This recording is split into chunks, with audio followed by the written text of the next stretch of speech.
حضرت سعدی رحمۃ اللہ نے لکھا ہے کہ ایک درویش کہتا ہے کہ میں نے دیکھا کہ کعبے کا میں طواف کرنے گیا تو رات کے وقت ایک شخص پتھر پہ سر رکھ کے روتا ہے اور کہتا ہے مالک مہربانی کرنا، میں نے 40 سال تیری ڈیوٹی کی ہے، میں نے کو 2-4 دن کی قبول کر لینا، میں نے 40 سال تیری نوکری کی، قبول فرما لینا، قیامت میں رسوا نہ کرنا۔ وہ شخص کہتے، بزرگ کہتے میں سمجھا کو بڑا گناہگار ہے،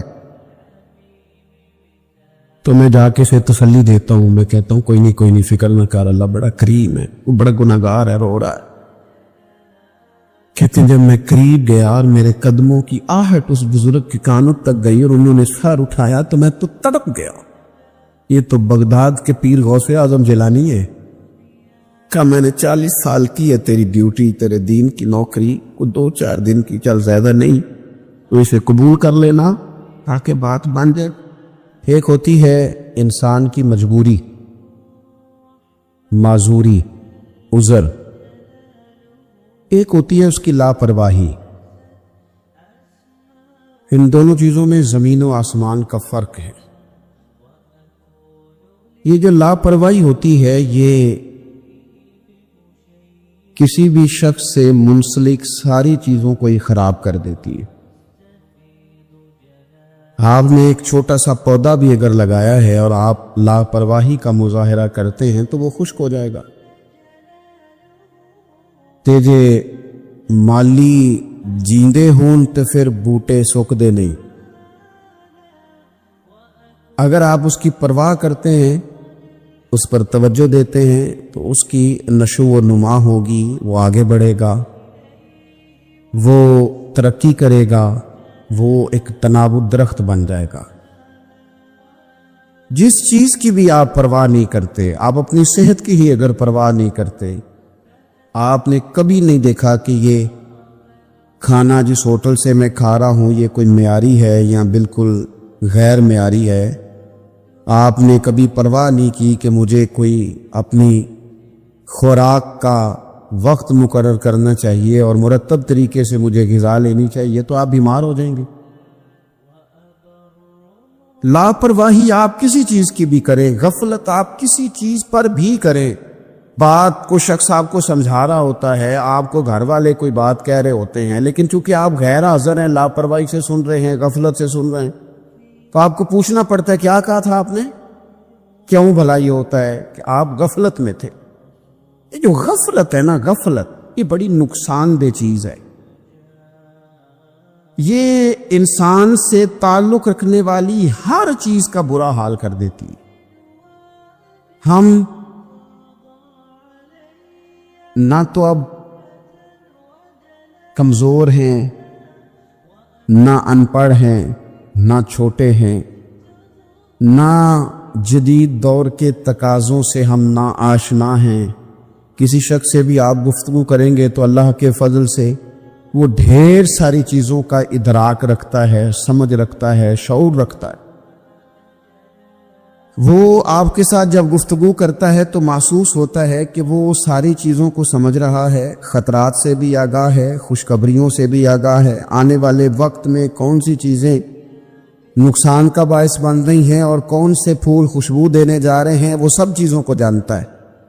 لیکن اس کے باوجود جو اتنی زیادہ کمزوری امت میں آ گئی ہے،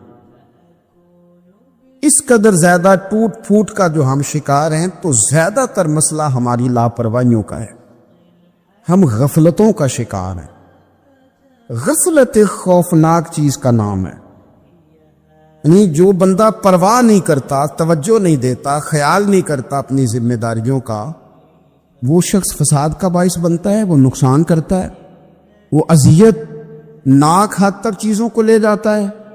آپ کو بہرحال پرواہ کرنی پڑتی ہے۔ یہ جس دور میں میں اور آپ ہیں نا، یہ لہو و لعب کا دور ہے، کھیل تماشے کا۔ کھیل تماشا ہمیشہ انسان کو لاپرواہ کر دیتا ہے۔ آپ دیکھ لیں، کل تک کھیل تماشا کسی گراؤنڈ میں جا کر کسی آلے کے ساتھ کھیلا جاتا تھا، وقت نکال کے لوگ جاتے تھے، کچھ دیر کے لیے ان کا ذہن تقسیم ہوتا تھا، گھر لوٹتے تھے، اپنی ڈیوٹی کرتے تھے۔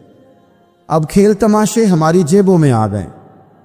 چھوٹا آدمی، بڑا آدمی، اس سے بڑا آدمی، وہ سب اس کھیل تماشے میں مبتلا ہیں، اور وہ مذاق کی کیفیت اتنی دور چلی گئی ہے. میں بڑی معذرت کے ساتھ یہ بات عرض کرنے لگا ہوں کہ بعض اوقات بڑے بھی اس چیز کا شکار ہو کر اس طرح کی بات کرتے ہیں کہ چھوٹے ادھر ادھر دیکھ رہے ہوتے ہیں کہ کیا اس کو یہ بات کرنی چاہیے تھی. لیکن چونکہ ساری رات ساری صبح لگ ہی اس کھیل تماشے میں گئی ہے، لہو و لعب میں گئی ہے، مزاج بن گیا ہے، قوم سنجیدہ نہیں رہی. آپ کسی شخص سے بھی بات کر رہے ہوتے ہیں تو وہ چاہتا ہے کہ کچھ دیر میں گپ شپ کروں، کھیل تماشا کروں، شغل مغل کروں، میں گزر جاؤں. سنجیدگی فکر، مزاج کا ٹھہراؤ. اور درویشوں نے تو شکوہ کیا ہے کہ عمر بیت گئی، لوگوں کی عمر بیت گئی، ہڈیاں کمبن، گوڈے کھڑکن، اڑ گیا لک تیرا، اجے بھی گناہ تو باز نامے، واہ واہ مرد دلیرا.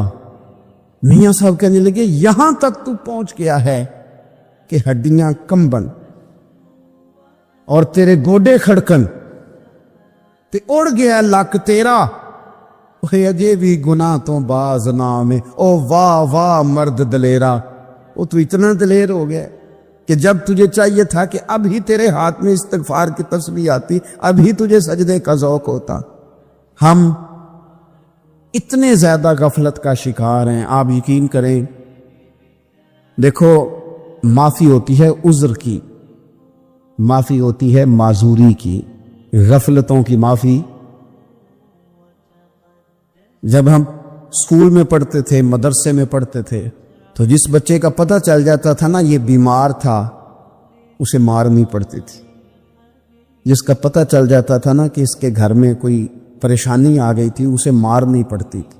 غصہ دلانے والی بات یہ ہوتی تھی کہ گھر والے کہتے تھے کہ ہم نے تو بھیجا تھا، صبح تیار کر کے بیگ دے کے اس کو روانہ کیا تھا، اور جب پتہ چلتا تھا نا کہ یہ آیا نہیں، وہاں بیٹھ کر وقت گزارا، وہاں بیٹھ کر وقت گزارا. اب یہ وہ مسئلہ تھا کہ استاد اس پر یوں ہوتا تھا کہ جس طرح وہ پورے جلال میں آ گئے. اس بات نے انہیں اتنا غصہ دلا، او تو بیٹھا رہا، جان بوجھ کے نہیں آیا. اس کو شدید مار پڑتی تھی. جب ہم بڑے ہوئے، کتاب و سنت کو دیکھا تو کچھ چیزیں عجیب سی سمجھ میں آئیں. سیاستہ میں حدیث موجود ہے کہ صحابہ کرام علیہم رضوان فرماتے ہیں کہ ایک جنگ کا موقع تھا تو وہ رستے بڑے سخت تھے، دشوار گزار گھاٹیاں تھیں، بڑی مشکل سے ہم نے وہ راہیں طے کی. ہمیں لگا کہ اس جہاد پر ہمیں بہت اجر ملے گا، اور پھر ہمارے دلوں میں یہ بھی خیال آتا تھا کہ فلاں فلاں فلاں فلاں تو صحابی آئے نہیں، وہ تو گھر میں رہے. اللہ کے محبوب صلی اللہ تعالی علیہ وسلم نے ہمارے ان خیالات کو بھانپا اور کریم فرمانے لگے تمہیں اس جہاد پر بڑا اجر ملے گا، لیکن یاد رکھنا تمہارے کچھ بھائی ہیں جو گھروں میں بیٹھے ہیں، مجبوریوں نے، آزمائشوں نے، پریشانیوں نے، عذر نے انہیں آنے نہیں دیا. جتنا تمہیں صبر کر کے، مشقت جھیل کے، سفر کر کے جہاد کا ثواب ملے گا، اتنا ہی انہیں گھر بیٹھے بیٹھے بھی ثواب ملے گا. آئے نہیں. یہ کس بندے کا معاملہ ہے جو عذر والا ہے؟ اور اگر کسی کے اجتہاد میں غفلت ہو گئی، حضرت کعب بن مالک رضی اللہ تعالی، یہ بھی صحیح بخاری میں، کل چلا جاؤں گا، حضور تو جہاد پہ چلے گئے لیکن اجتہاد میں غفلت ہو گئی، کل چلا جاؤں گا، پرسوں جاؤں گا، ترسوں، فرماتے میں جا ہی نہیں سکا، حضور واپس آ گئے. جن منافقوں نے جھوٹ بولے جا کے کہ یہ مسئلہ ہو گیا تھا، یہ مسئلہ ہو گیا تھا، ان کو تو مل گئی معافی، لیکن میں چونکہ مخلصین میں سے تھا خدا کے فضل سے، اور ہو گئی تھی غفلت. 50 دن نبی کریم مجھ سے ناراض رہے. 50 دن اللہ کے لیے، تو رب کے رستے میں جہاد کرنے نہیں آیا.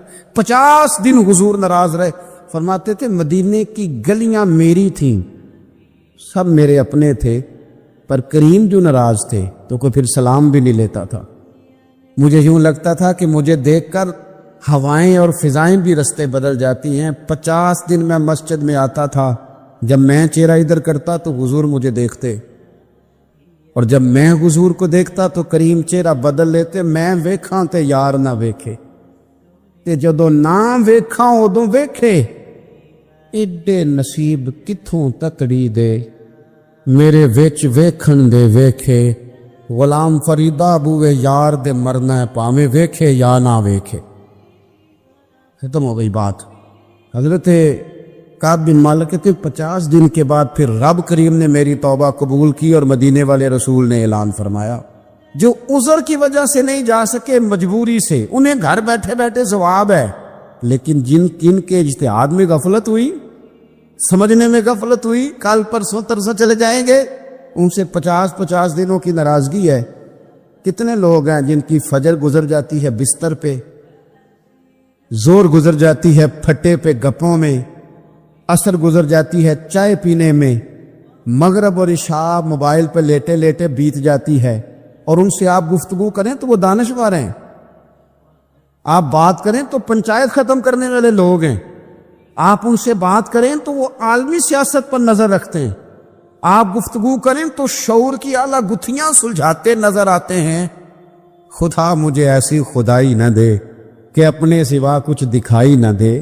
یہ غفلتیں ہیں، یہ شورش ہے، یہ اپنے منہ سے خود میاں مٹھو بننا ہے. اس غفلت کو تھوڑا سا توڑا جائے ورنہ زنگ لگ جاتا ہے صلاحیتوں کو.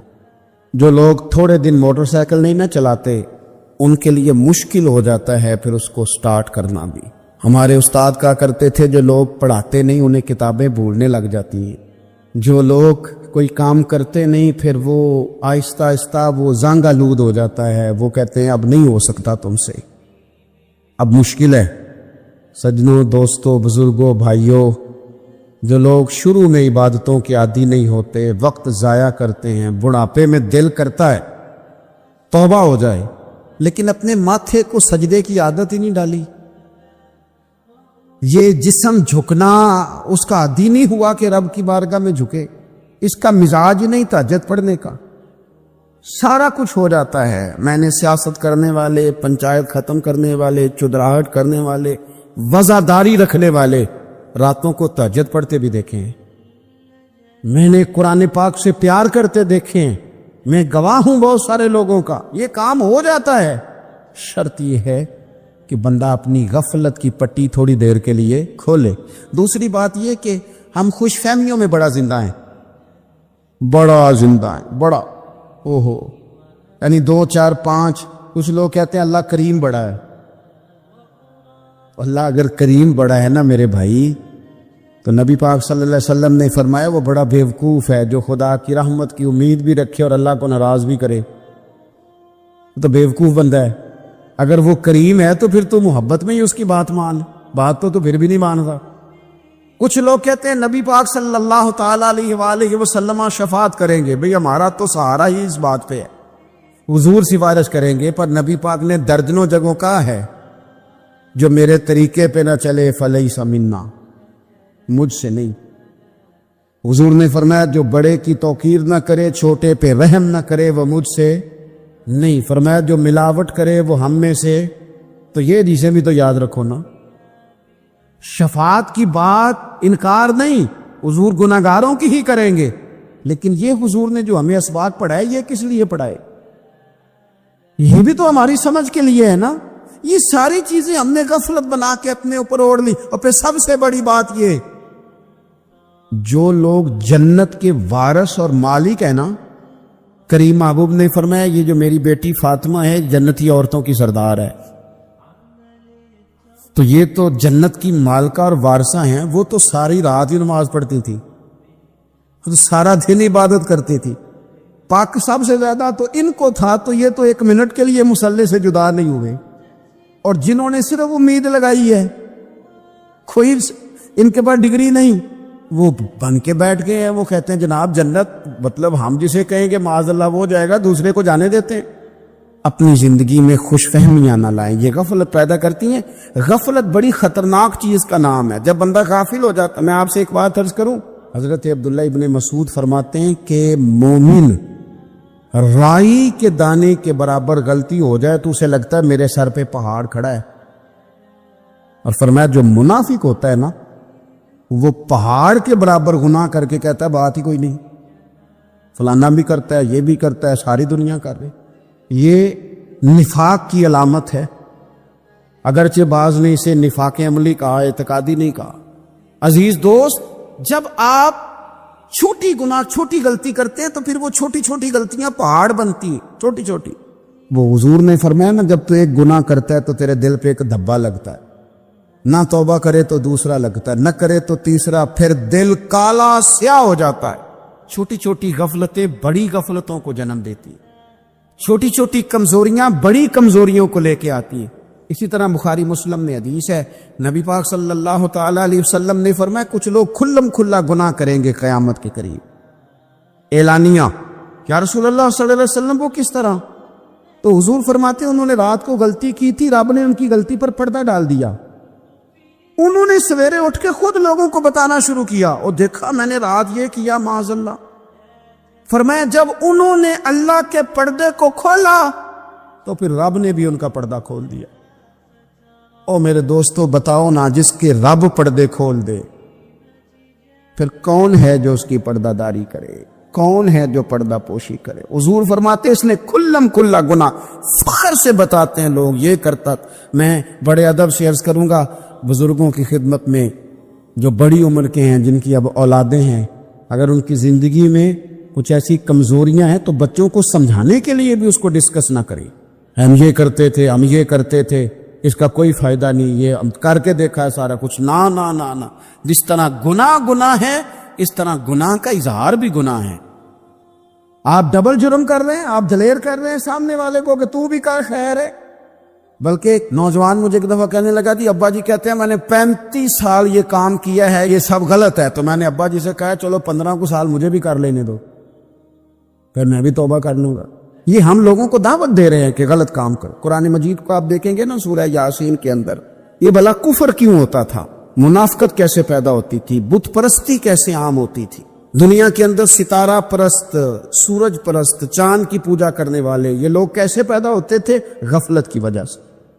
جیسے جیسے یہ اللہ کی بارگاہ سے دور ہوتے جاتے، یہ مختلف قسم کی عبادتوں میں، شرک میں، کفر میں مبتلا ہوتے جاتے۔ قرآن مجید سورہ یاسین کے اندر ارشاد فرماتا ہے کہ اللہ تبارک و تعالیٰ نے قرآن مجید کو اس لیے اتارا ہے لِتُنذِرَ قَوْمًا مَا أُنذِرَ آبَاؤُهُمْ، تاکہ آپ ان لوگوں کو ڈرائیں جن کے باپ دادا کو نہیں ڈرایا گیا۔ اور نتیجہ کیا ہوا؟ فَهُمْ غَافِلُونَ، وہ لوگ غفلت میں چلے گئے، ڈرایا نہیں گیا، سمجھایا نہیں گیا، کسی نے سبق نہیں پڑھایا۔ تو میں آپ سب سے گزارش کروں گا کہ خیر کی بات بتاتے رہیں، خیر کی بات کہتے رہیں۔ خیر کی بات جو ہوتی ہے یہ فائدہ کرتی ہے ہمیشہ، تو غفلتیں اپنی دور کرنی چاہیے۔ دوسرا یہ ہوتا ہے، ایک تو انسان جب وہ دور ہو جاتا ہے چھوٹے چھوٹے گناہ کر کے تو غفلت آتی ہے۔ دوسرا قرآن پاک نے ایک اور مقام پر اس کا ذکر فرمایا ہے، وہ اس طرح فرمایا ہے کہ جو انسان کی پیاری چیزیں ہیں نا بعض اوقات، جن سے وہ لگاؤ پیدا کر لیتا ہے، جن سے محبت اس کی بڑھ جاتی ہے، وہ چیزیں بھی غفلت پیدا کرتی ہیں۔ ان میں 2 چیزوں کا تو قرآن پاک نے نام لے کے ذکر کیا ہے۔ ویسے وہ ڈھیر ساری چیزیں ہیں، 1 2 3 نہیں۔ سیاست بھی بندے کو غافل کرتی ہے، دوستوں کی کثرت بھی بندے کو غافل کرتی ہے، کھیل تماشا بھی غافل کرتا ہے، پیسے زیادہ آنے لگ جائیں تو وہ بھی بندے کو غافل کرتے ہیں، تعریف کرنے والے زیادہ ہو جائیں تو وہ بھی غفلت میں مبتلا کر دیتے ہیں۔ بندہ کسی کرسی پہ بیٹھ جائے تو پھر بھی ادھر ادھر دیکھنے کو تیار نہیں ہوتا۔ یہ ساری چیزیں غافل کرتی ہیں، لیکن 2 چیزوں کا نام لیا قرآن پاک نے، اور میں یا ایھا الذین آمنوا لا تلھکم اموالکم ولا اولادکم عن ذکر اللہ، فرمایا اے ایمان والو کہیں ایسا نہ ہو کہ تمہاری اولاد اور تمہارا مال تمہیں اللہ کی یاد سے غافل کر دے۔ مال اور اولاد، بیوی کو، اولاد کو ایک مقام پہ قرآن پاک نے دشمن بھی کہا ہے۔ کب؟ جب یہ تمہیں کہیں کہ حرام کما کے لاؤ، جب یہ تمہیں کہیں کہ ہمیں جس طرح کا مرضی مال دو، جب یہ تمہیں کہیں ناجائز کرو، یہ دشمنی کر رہے ہیں تمہارے ساتھ۔ یہ مال اور اولاد یہ بندے کو غافل کر دیتے ہیں۔ کاروبار کرنا، مال کمانا، بچے پالنا، یہ ایک جز ہے زندگی کا، یہ کل زندگی نہیں۔ کل زندگی تو یہ ہے کہ آپ نے دین کے لیے کیا کیا، ملت کے لیے کیا کیا، ملک کے لیے کیا کیا، غریب کے لیے کیا کیا۔ کبھی کسی بندے نے جھونپڑیوں والوں سے پوچھا ہے کہ بارشوں میں تمہارا کیا حال ہوتا ہے؟ وہ کچی آبادیاں جہاں سے گزر کے ہم اپنے بچوں کو دکھاتے ہیں کہ یہ دیکھو یہ پرانے مکان سارے اسی طرح کے ہوتے تھے. کبھی ان لوگوں سے آپ نے پوچھا ہے جو ساری رات چھتوں کے نیچے بالٹیاں رکھ کے وقت گزارتے ہیں کہ چھت ٹپکتی ہے؟ ان سے پوچھا ہے کہ رات بچے سو پائے تھے کہ نہیں؟ اچھا جی بارش ہو رہی ہے تو پھر ہم نے کیا کرنا تھا؟ ہم نے گھر والوں کو پکوڑوں کا آرڈر دینا تھا، وہ وقت پہ دیا. ہم نے کہا تھا کوکنگ آج اپنی. یہ کب ہوتا ہے؟ جب قومیں غافل ہو جاتی ہیں مال میں، مزوں میں، اپنی ذاتی زندگی کے پیچ و تاب میں، پھر وہ اتر کر دائیں بائیں دیکھنا پسند نہیں کرتی. اللہ فرماتے ہیں مال اور اولاد کہیں تمہیں اللہ سے غافل نہ کر دے، کہیں ایسا نہ کر بیٹھنا کہ تم اس میں الجھ جاؤ پوری طرح اور تمہیں صرف اور صرف اپنے بچے یاد رہ جائیں. تجارت کرنی چاہیے لیکن ہم تجارت نہیں کرتے، بانی تاجر جاتے ہیں، ہر چیز کو تجارت کی نظر سے دیکھتے ہیں. ڈاکٹر آپ بنے لیکن زندگی ساری ہی آپ ڈاکٹر بن کے نہ گزاریں، آپ کے کچھ اور تعلقات بھی ہیں، کچھ اور رشتے بھی، ان پر بھی تھوڑا غور کر لیں. غفلتیں تیزی سے آتی ہیں اور وہ آ کر کے ہمارے اوپر حاوی ہو جاتی ہیں. یہ پرانے لوگ تھے نا، غافل نہیں ہوتے تھے. بڑے بڑے لوگ اپنے آپ کو کنٹرول کرتے تھے، دیکھتے تھے کہ یہاں کوئی چیز مجھ پہ حملہ آور تو نہیں ہو رہی، فلانی چیز کہیں میرے اوپر زیادہ قبضہ تو نہیں کر رہی. وہ پھر ان چیزوں سے اپنے آپ کو بچاتے تھے. نفسانی خواہشات کا غلبہ یا دوستوں کی تعریفیں یا ادھر ادھر کی چیزیں، وہ اپنے آپ کو تیزی سے اس سے بچاتے. اس رستے سے اجتناب کرو جو رستہ غفلت لاتا ہے، جو رستہ تکلیف میں مبتلا کرتا ہے. جو دم غافل سو دم کافر. سانو تے مرشد ہوئی پڑھایا ہو، ہمیں تو یہ سبق دیا گیا. مجھے کہہ لینے دیں، ہم میں سے ڈھیر سارے لوگ ہیں، پلٹ کر اپنی زندگی دیکھیں، اپنے آپ پر غور کریں تو ہم اتنے قابل تھے کہ شاید ہمیں کوئی اپنے دروازے پر چوکیدار بھی نہ رکھتا، لیکن جب اس نے نواز دیا تو ہمارے لہجے ہی بدل گئے، ہمارا انداز ہی کچھ اور ہو گیا.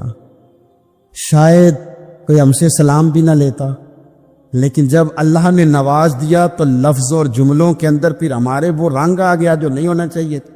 کیوں؟ کہ مال آیا تو غفلت لایا. حضرت عمر فاروق کے زمانے میں جب مال آتا تھا تو وہ رویا کرتے تھے، فرماتے تھے یہاں جی آتا ہے وہاں غفلت بھی آتی. اپنی زندگی سے غفلت کا پردہ اٹھائیں. سو رہے ہیں سارے جاگ جائیں، وقت تیزی سے گزر رہا ہے، بے قابو ہو گیا، ہم سے نہیں سنبھالا جاتا. ٹائم کب دن چڑھتا ہے کچھ پتہ نہیں چلتا، شام ہو جاتی ہے ڈھیروں کام رہ جاتے. کئی لوگ تھے جن کا ارادہ تھا کہ پرسوں سے میں نے مسجد آنا ہے، میں نے نیک ہو جانا ہے، وہ نہیں آئے، موت ہی آئی. حضرت اسرائیل ہی آئے. بڑا پیار کیا فلانے نے، او ہو جی، بڑا ہی رو رہے تھے اس کے بچے. پھر کیا قبر پہ بیٹھے رہتے ہیں سارا دن؟ پھر کیا کیا انہوں نے بچوں نے؟